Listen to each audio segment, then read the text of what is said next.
The morning sun rises over the Doon Valley.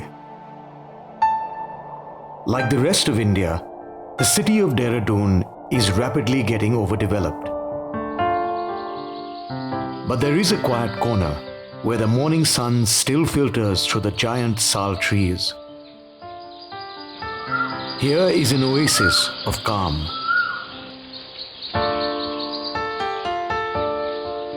A lady offers prayers at a little temple under one of these trees. She once had leprosy, a disease that made her and many like her outcasts in Indian society. But here she and her fellow residents live a life of dignity.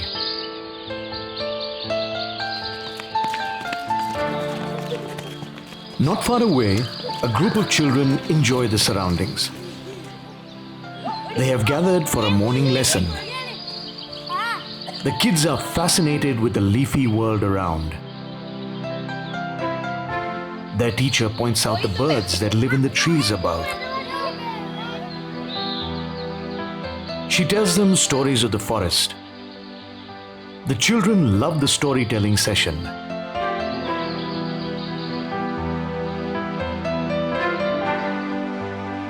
This group is only a small part of a large family that lives here.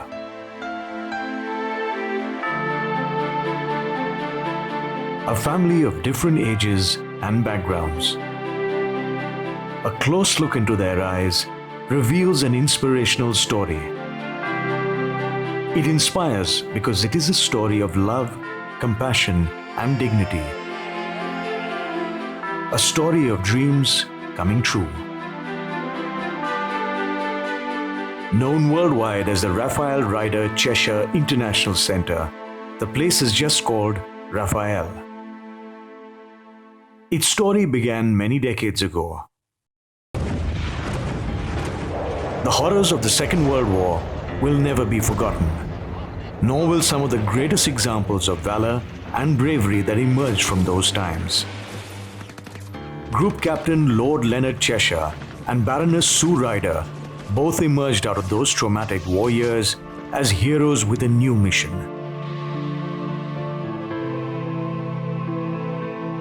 Whilst each was involved in many noble ventures, the one they jointly began was called Raphael, named after the Archangel of Healing.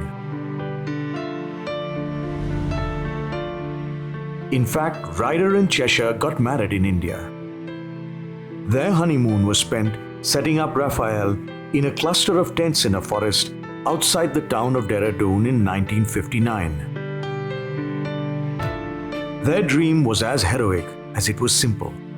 They would house and care for cured leprosy patients and intellectually disabled destitutes from the streets of Dehradun. And so the dream that was Raphael was on its way to becoming a reality. Even though Cheshire and Ryder juggled many other responsibilities in various parts of the world, they remained an integral part of the management of Raphael. They left the day-to-day running to respected local individuals. It is said that the hero's mission never ends. Ryder and Cheshire remained the founding members of the governing council of Raphael till their last days. That heroic legacy was handed down. Major General Ranbir Bakshi, or Rummy as he was fondly called, joined the organization in 1975 and later became chairman. His selfless devotion to Raphael continued till his demise in 2006. This legacy cannot be spoken of without the mention of the generosity of those who have donated to the causes of Raphael. Among these is the Ryder Cheshire Foundation in Australia, New Zealand, and the United Kingdom. Over the years, the dedication of the staff and volunteers from all over the world has turned Raphael into a dynamic charitable organization. Today, Raphael provides relief and rehabilitation to over 300 children and adults. Raphael has come a long way since its inception. With each new day, the campus wakes up to a busy, bustling atmosphere. Even though morning assembly is supposed to be for prayers and exercises, for most, it's a time for fun. Outside, the residents of the Shiv Sadan are waking up. The organization's first effort, a home for cured leprosy patients, still houses some who came to Raphael when it was just a cluster of tents in the forest.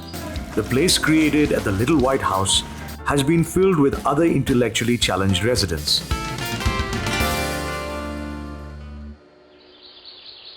In the cottages nearby, residents get ready for a new day. This is Barbara Cottage, a residence named after Barbara Coleman, a volunteer who worked here. Here, resident girls carry out a variety of day-to-day activities independently. They are supervised by staff members called house parents.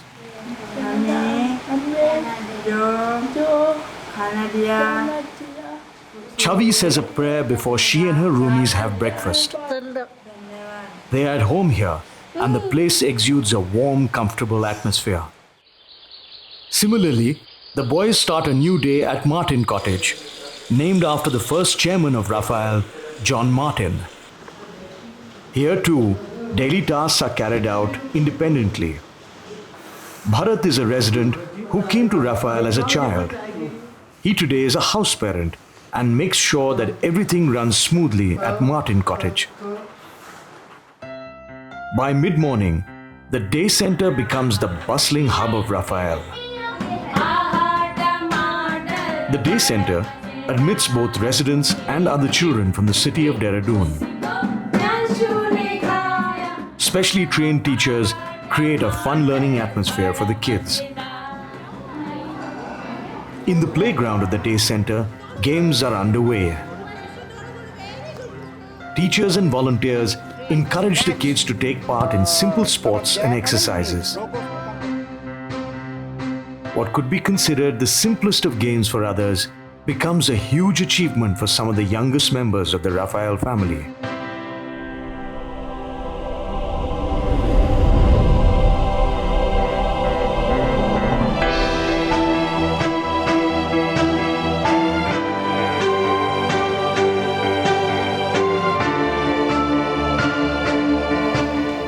For many kids, special sessions are conducted in the physiotherapy room.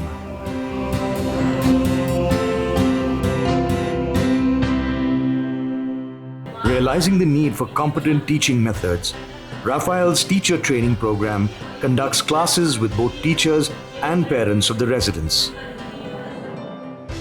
These teachers also take their skills outside of the campus. They conduct early intervention programs for children under the age of 6.